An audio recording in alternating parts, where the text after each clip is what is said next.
मैं अपनी बहनों से कहता हूं, आशूरा की शब हो या आशूरा का दिन हो, इबादत में गुजारो और औरतें घरों में रह करके वक्त गुजारें।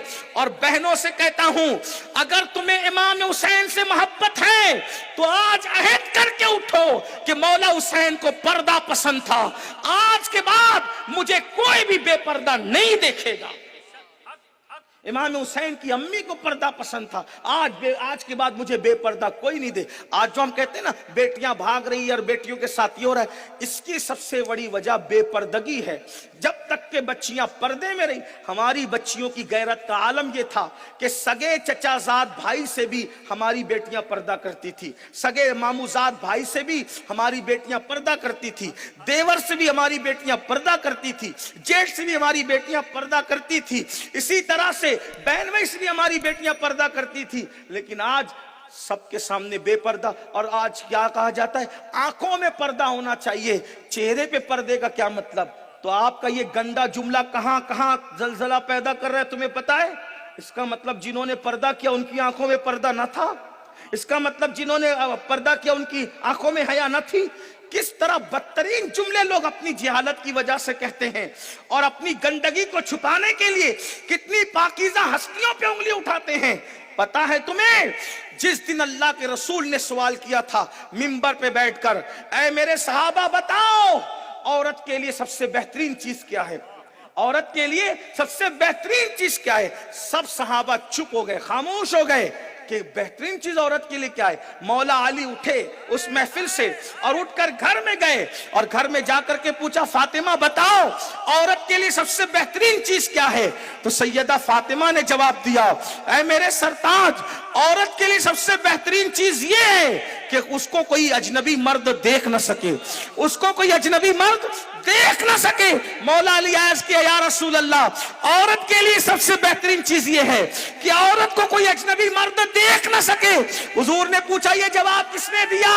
तो मौला अली ने कहा, आपकी शहजादी के अलावा किसने दिया? तो फरमाया, फातिमा तो बदा तो मिन्नी, वो तो मेरे जिगर का टुकड़ा है।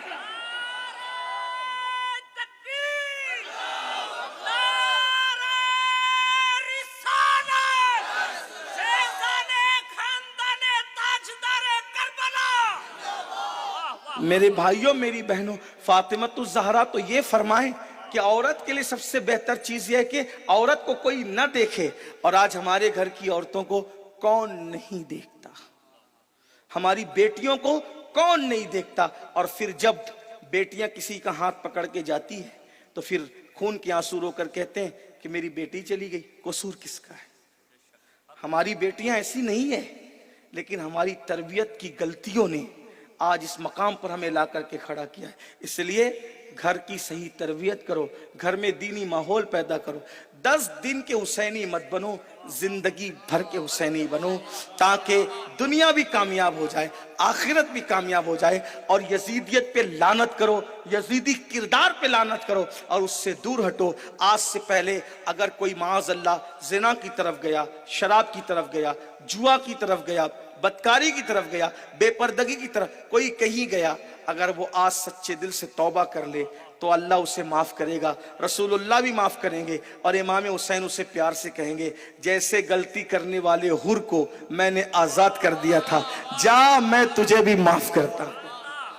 जिंदगी बदल लो, जिंदगी तब्दील कर लो। मौला हुसैन से कहो, मौला आपके लिए कोई परचम लगा रहा है, हम भी लगाते हैं, आपके लिए कोई सबील बांट रहे, हम भी बांटते हैं। आज मैं हुसैन पाक आपको ऐसा तोहफा देना चाहता हूँ, ऐसा तोहफा कि जिंदगी भर याद रहेगा। तो कहा, कौन सा तोहफा? तो कहा, आज से पहले दाढ़ी मुड़ाता था, आपके नाम पे, आपके नाना के नाम पे आज से मैं दाढ़ी रखकर आपको खिराज पेश करूंगा। तो जब जब पहली मुहर्रम आया करेगी आपको याद आएगा, पहली मुहर्रम आई थी तो मेरे चेहरे पे दाढ़ी आ गई थी, मैंने इमाम की मोहब्बत में दाढ़ी रख ली थी। मौला आज से पहले नमाजी नहीं था, अब मैं नमाजी बन जाऊंगा। तो अब जब जब पहली मुहर्रम आएगी आपको याद आएगा। क्या याद आएगा? कि पहली मुहर्रम आई थी तो हुसैन पाक के सदके में नमाजी बन गया था। और अगर ये ना किया आपने और खुराफात में डूबे रहे, आप जाने, आपका काम जाने, हम अपना काम पूरा कर चुके। हमारे बारे में किसकी क्या राय है हमें इसकी कोई फिक्र नहीं। हमारी एक ही तमन्ना है, अल्लाह राजी हो, उसका रसूल राजी हो, और रसूलुल्लाह के शहजादे हसनैन करीमैन सैयदा मौला अली ये पंजतन राजी हो जाएं, अपनी दुनिया भी कामयाब, आखिरत भी कामयाब। सिर्फ महफिल वाले हुसैनी मत बनो, अपने दिल को हुसैनी बनाओ, इस दिल को रंगो इश्क हुसैन में। आपको नहीं पता अहले बैत की मोहब्बत का सिला क्या है। अहले बैत की इस मोहब्बत का सिला रसूलुल्लाह के साथ जन्नत में दाखिल होना है।